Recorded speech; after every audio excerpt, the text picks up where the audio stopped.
আমার 15 বছরের মেয়ে সকালে ঘুম থেকে ওঠার সাথে সাথে তার বিছানার চাদর ধুতে যেত। তারপর সে নিজেই স্নান করে কাপড়টা লুকিয়ে রাখত।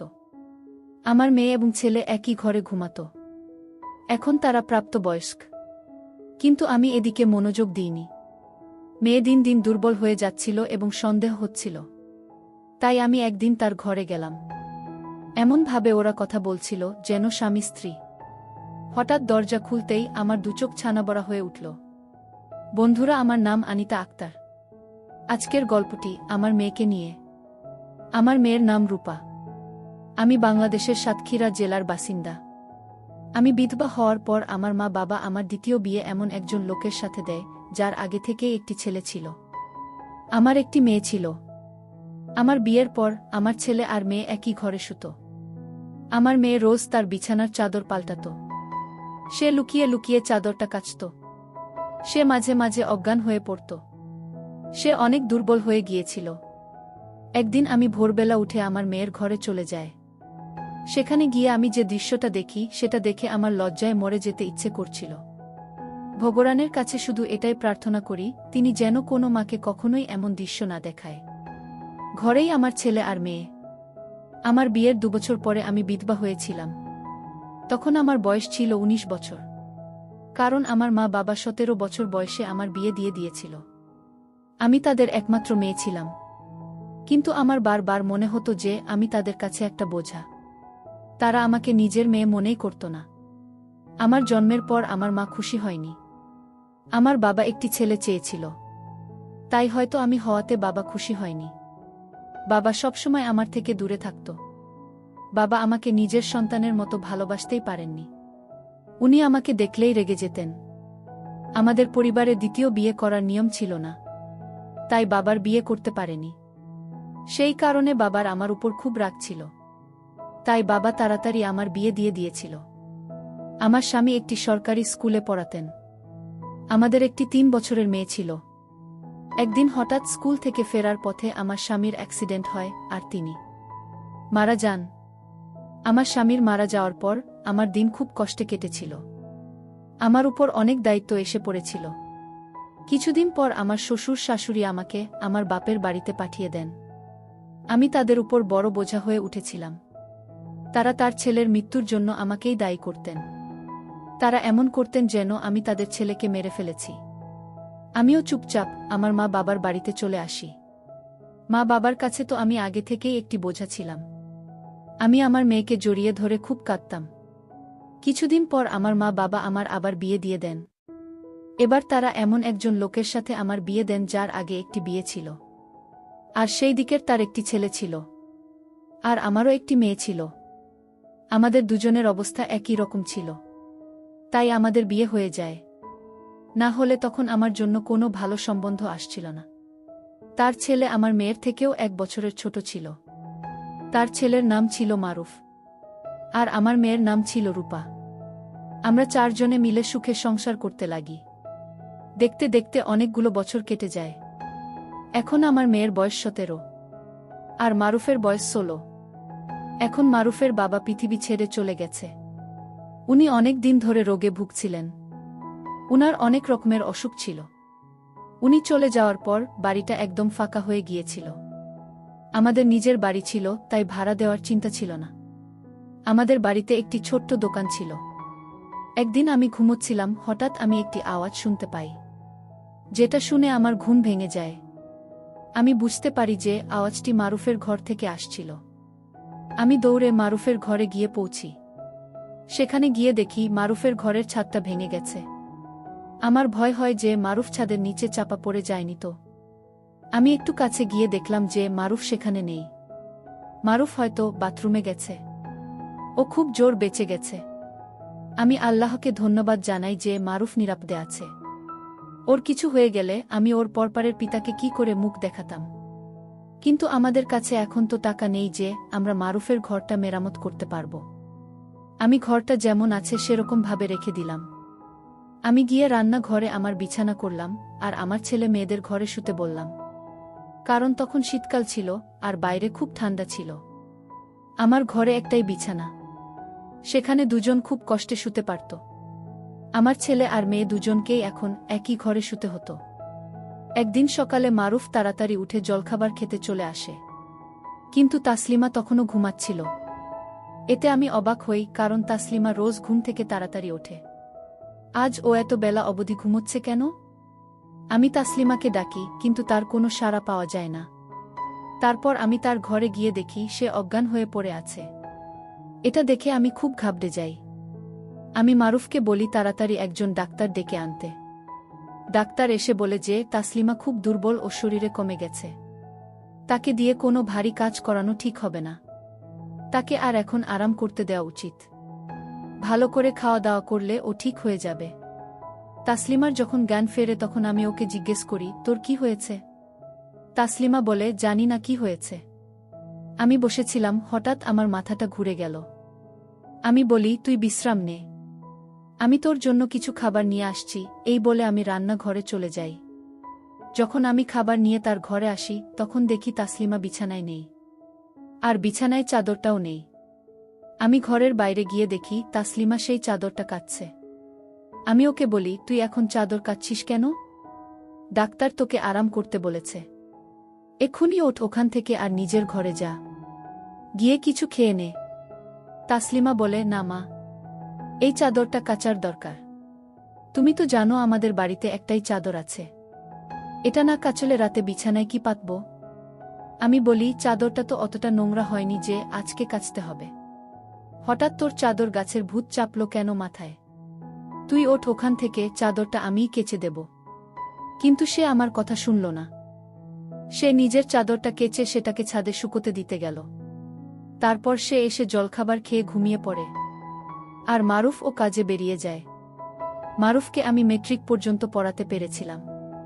ও একটা কাপড়ের দোকানে কাজ করত, আর সারাদিন খুব খাটত। আমাদের নিজেদের দোকানটা আমি একাই চালাতাম। আমাদের দোকানে বাচ্চারাই বেশি আসত। সেদিন মারুফ বাড়ি ফিরে বলে সে বাইরে থেকে খেয়ে এসেছে। সে দেরি করে বাড়ি ফিরেছিল। তাসলিমা আগেই ঘুমিয়ে পড়েছিল। মারুফ ও ঘরে গিয়ে শুয়ে পড়ে, আর আমি রান্নাঘরে বিছানা পেতে শুয়ে পড়ি। জায়গা বদলের কারণে আমার ঘুম আসছিল না। আমার স্বামীর কথা খুব মনে পড়ছিল। আমার দ্বিতীয় স্বামী আমার খুব খেয়াল রাখতেন। তিনি আমাকে কখনো আগের বিয়ে নিয়ে কথা শোনাতেন না। আমার মেয়েকেও তিনি নিজের মেয়ের মতোই ভালোবাসতেন। আমি মারুফকে নিজের ছেলের মতোই ভালোবাসি। মারুফ আমাকে নিজের মায়ের থেকেও বেশি ভালোবাসে। সে আমার সব কথা শুনে। এখন বাড়িতে ও একমাত্র ছেলে আর আমাদের একমাত্র ভরসা। ও না থাকলে আমরা মা মেয়ে কোথায় যেতাম? মারুফ কাজও খুব ভালো করত। আমি ওকে বলেছিলাম পড়াশোনা শেষ করতে। ওর কাছে যদি একটা ভালো ডিগ্রি থাকে তাহলে ও ভালো একটি চাকরি পাবে। ও আমার কথা মেনে নিয়েছিল। পরের দিন সকালে তাসলিমা আবার অজ্ঞান হয়ে পড়ে। এইবার ওর চেহারা দেখে আমি ভয় পেয়ে যাই। মনে হচ্ছিল ওর শরীর থেকে সব রক্ত বেরিয়ে গেছে। ও পুরো সাদা হয়ে গিয়েছিল। আমি আবার ডাক্তারকে ডেকে পাঠালাম। ডাক্তারবাবু এসে বললেন, ওকে কি খাওয়ানো হয়েছে? আমি বলি, ও তো সেই ডাল ভাত আর সবজি খেয়েছিল। ওকে নিয়ে ফলও খাইয়েছিলাম, আর সারাদিন ওকে কোনো কাজ করতে দেওয়া হয়নি। ডাক্তারবাবু বলেন, তাহলে ও আবার এত দুর্বল হয়ে পড়ল কি করে? আপনাকে এই ব্যাপারটি সিরিয়াসলি নিতে হবে, না হলে আপনার মেয়ের প্রাণটাও চলে যেতে পারে।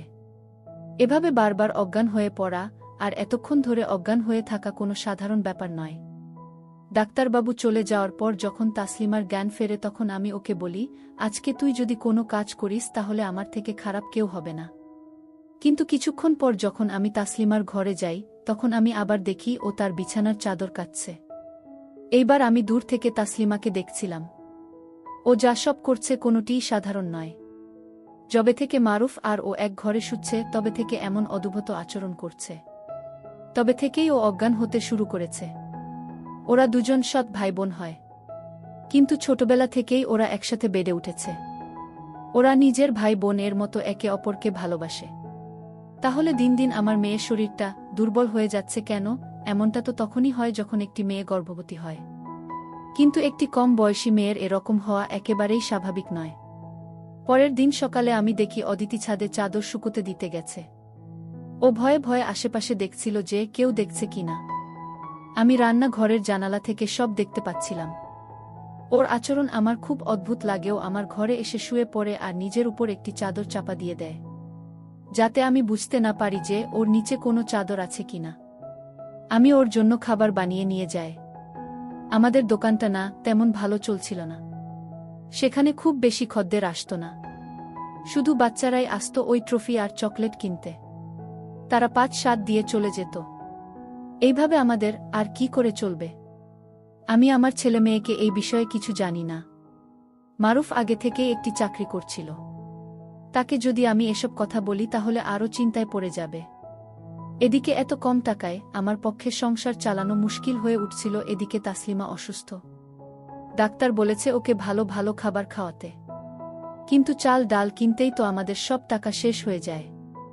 এইভাবে সংসার চালানো খুব মুশকিল। একদিন আমি তাসলিমা আর মারুফকে এমন সব কথা বলতে শুনি যা শুনে আমি অবাক হয়ে যাই। তাদের কথা আমি কিছুই বুঝতে পারি না। মারুফ বলছিল, তুই তো এখন থেকেই শরীর খারাপ করে বসে আছিস। আমার মনে হয় তোর আর ওই কাজটা করা উচিত নয়। তাসলিমা বলে, না না, আমি এটা করতে পারবো। এমন সুযোগ তো আর বারবার আসে না। আমি বুঝতে পারিনি যে আমার সাথে এমনটা হবে। আমি ভাবিনি যে আমার শরীরের শক্তি এত কম যে আমি এটুকু সহ্য করতে পারবো না। মারুফ বলে, আমি তোর জীবন নিয়ে খেলতে পারবো না, তাই আমাদের এটা বন্ধ করা উচিত। তাসলিমা বলে, এটা তো মাত্র কয়েক সপ্তাহের ব্যাপার, তারপর আর এমন সুযোগ আসবে না। ওরা কি কথা বলছে আমি তো কিছুই বুঝতে পারছি না। একদিন সকালে আমি এমন একটি জিনিস দেখি যেটা দেখে আমার হুঁশ উড়ে যায়। আমি দেখি তাসলিমা ছাদে কাপড় শুকোতে দিতে গেছে, এক পাশে গিয়ে বমি করে। আমি দৌড়ে গিয়ে তাকে জিজ্ঞেস করি, তোর কি হয়েছে? তুই কি খেয়েছিস? আর তুই রোজ বিছানার চাদর কেন কাচ্ছিস? এইসব তুই কি করছিস? তুই এমন কোনো কাজ করিসনি তো যাতে তোর আর তোর বাবা মায়ের সম্মানটা নষ্ট হয়? এমনটা হলে আমি তাকে কোনোদিন ক্ষমা করব না। আমার মেয়ে বলে, মা, তুমি এসব কি বলছো? আমি এমন কোনো কাজ কেন করব যাতে তোমাদের মাথা নিচু হয়? তুমি যেমনটা ভাবছো তেমনটা একেবারেই নয়। মনে হয় আজকাল তুমি সিনেমা বেশি দেখছো। বা কেউ তোমাকে আমার বিরুদ্ধে উস্কাচ্ছে। আমি যদি রোজ চাদরটা কাচি তো তাতে কি হয়েছে? চাদরটাও নোংরা হয়, তাই কাচি। আর তুমি তো জানো যে আমি রোজ ওষুধ খাই, তাই জন্যই হয়তো আজ আমার বমি হলো। তুমি কি সব উল্টোপাল্টা ভাবছো মা? আমার মেয়ে আমার সঙ্গে এভাবে কথা বলছে, আমি ওর গালে সপাটে একটা চড় মারি। তখনই মারুফ সেখানে এসে পড়ে। মারুফ আমাকে বলে, মা, তুমি এটা কি করছো? তুমি ওর গায়ে হাত তুললে। আমি বলি, হ্যাঁ, আমি ওকে মেরেছি। এটা আমার অনেক আগেই করা উচিত ছিল। আমি এখনো জানি না যে তারা দুজনে মিলে কি করছিস। যেদিন আমি জানতে পারবো সেদিন আমি তাদেরকে ছাড়ল না। আমি নিজেই জানি না আমার কি হয়েছিল। আমার মুখে যা আসছিল আমি তাই বলছিলাম। আমার এমনটা করা উচিত হয়নি। সেদিন রাতে হঠাৎ আমার ঘুম ভেঙে যায় আর আমি দেখি আমার ছেলে মেয়েদের ঘরে লাইট জ্বলছে। এত রাতে ওদের ঘরে লাইট কেন জ্বলছে? ওদের তখন শুয়ে পড়া উচিত। আমি ওদের ঘরের কাছে যাই। আরে গিয়ে আমি ওদের কথা বলার আওয়াজ শুনতে পাই। ওরা কিছু একটা নিয়ে কথা বলছিল। আমি বাইরে দাঁড়িয়ে ওদের কথা শুনছিলাম। মারুফ বলছিল, তুই খুব ভাগ্যবতী। তাসলিমা বলে, হ্যাঁ, সে তো বটেই, কিন্তু কাল যখন আবার আমার শরীর খারাপ হবে তখন মা আবার চিন্তা করবে। মারুফ বলে, আর মাত্র কয়টা দিনের ব্যাপার, একটু সহ্য করে নে। আমি ভাবি, ওরা এসব কি কথা বলছে? আমি আর সহ্য করতে পারলাম না। আমি দরজা খুলে ভিতরে যাওয়ার চেষ্টা করলাম, কিন্তু যেই দরজাটা খুলতে গেলাম আমি দেখি দরজা ভেতর থেকে বন্ধ। ওরা ঘরের দরজা বন্ধ করে কেন শুয়েছে? এখন গরমের সময় ওদের তো দরজা খুলে শোয়া উচিত। আমি অনেকক্ষণ ধরে দরজা ধাক্কা দিচ্ছিলাম, কিন্তু ওরা দরজা আর খোলে না। ওরা দরজা খুলতে আধ ঘন্টা লাগিয়ে দেয়। যখন ওরা দরজা খোলে তখন আমি ভেতরে গিয়ে দেখি ওরা দুজন ছাড়া ঘরে আর কেউই নেই। ওদের চোখ মুখ দেখে মনে হচ্ছিল ওরা ঘুমোচ্ছিল। আমি ওদের জিজ্ঞেস করলাম, তোরা কি করছিস? ওরা বলে, আমরা তো ঘুমাচ্ছিলাম। আমি বলি, মিথ্যা কথা বলিস না, তোরা জেগেছিলিস। আমি তোদের কথা বলার আওয়াজ শুনতে পাচ্ছিলাম। ওরা বলে, আমরা এত রাতে কেন জেগে থাকব? আমাদের কি কাল পরীক্ষা আছে যে আমরা জেগে থাকব? আমরা ঘুমিয়ে পড়েছিলাম। তখন আমার কাছে বলার মতো কিছুই ছিল না। ওদের সত্যি দেখে মনে হচ্ছিল যেন ঘুমোচ্ছিল। আমি আর কিছু না বলে ওখান থেকে চলে আসি। কিন্তু আমার মনে হচ্ছে কিছু একটা গণ্ডগোল তো আছে। একদিন আমি আমার মেয়ের হাতের কালশিটের দাগ দেখতে পাই। আমি তাকে জিজ্ঞেস করি যে তোর চোট লাগলো কি করে। সে আমাকে বলে যে তরকারি কাটতে গিয়ে ছুরিতে তার হাত কেটে গেছে। কিন্তু ছুরিতে কাটলে তো আঙুলটা কাটত, ওর হাতের উপর কি করে কাটল?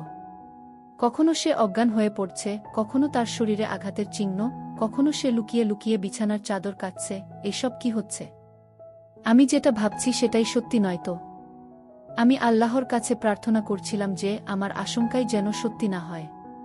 কিন্তু এসব চিহ্ন তো সেই সব দিকেই ইঙ্গিত করছে। ভুলটা আমারই তাসলিমা আর মারুফকে এক ঘরে শুতে দেওয়া উচিত হয়নি। ওরা ভাই বোন হলেও তো ওরা সাথ।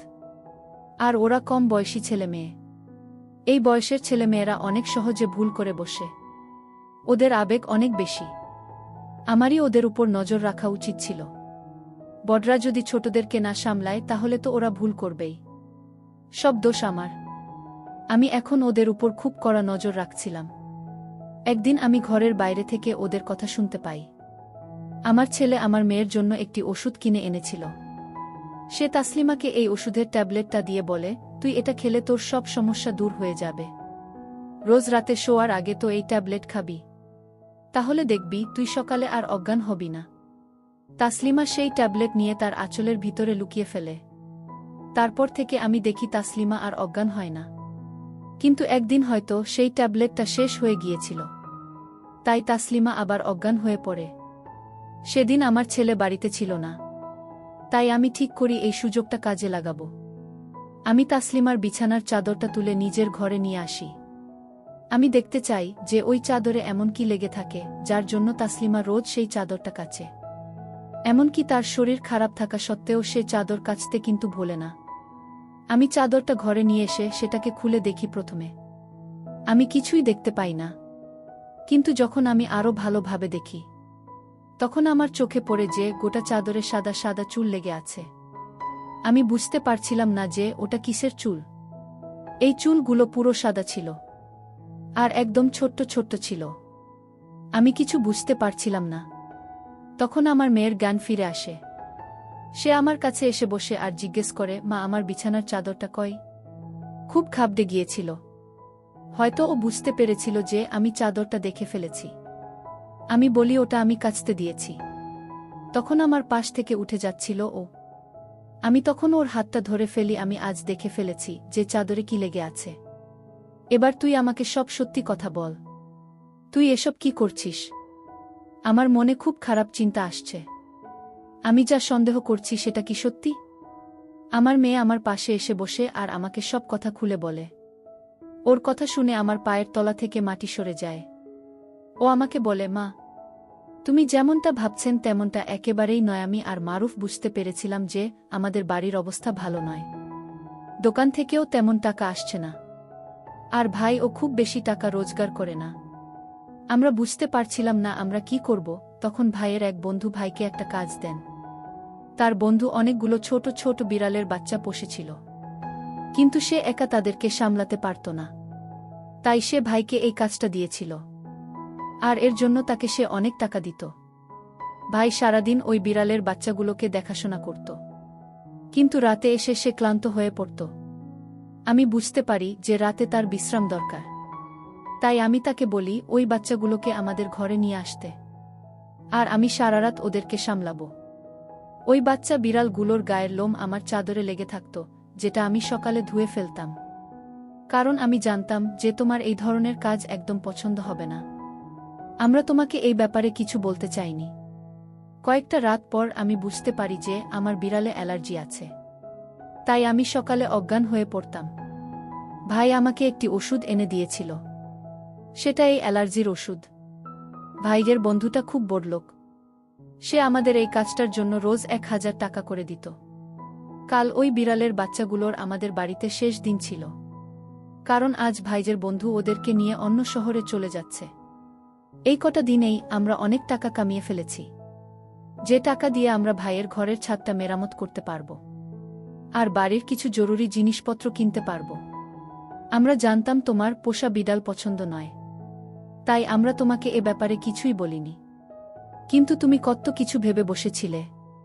আমাদেরকে সন্দেহ করছিলে। মারুফ আমার সৎ ভাই হলেও আমি ওকে নিজের ভাইয়ের থেকেও বেশি ভালোবাসি। সে সবসময় আমাদের কথা ভেবেছে। তার আত্মীয়রা অনেক বড়লোক। ও চাইলেই তাদের কাছে গিয়ে থাকতে পারত। কিন্তু ও আমাদেরকে দেখবে বলে এখানে রয়ে গেছে। আমার খুব আফসোস হয় এই ভেবে যে আমি ওদেরকে সন্দেহ করেছি।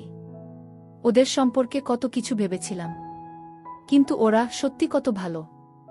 আমার জীবনে অনেক খারাপ হয়েছে, কিন্তু তার মধ্যে একটা ভালো জিনিস হলো, আল্লাহ আমাকে এমন দুজন সন্তান দিয়েছে যারা বুদ্ধিমান, বোঝদার আর দায়িত্ববান।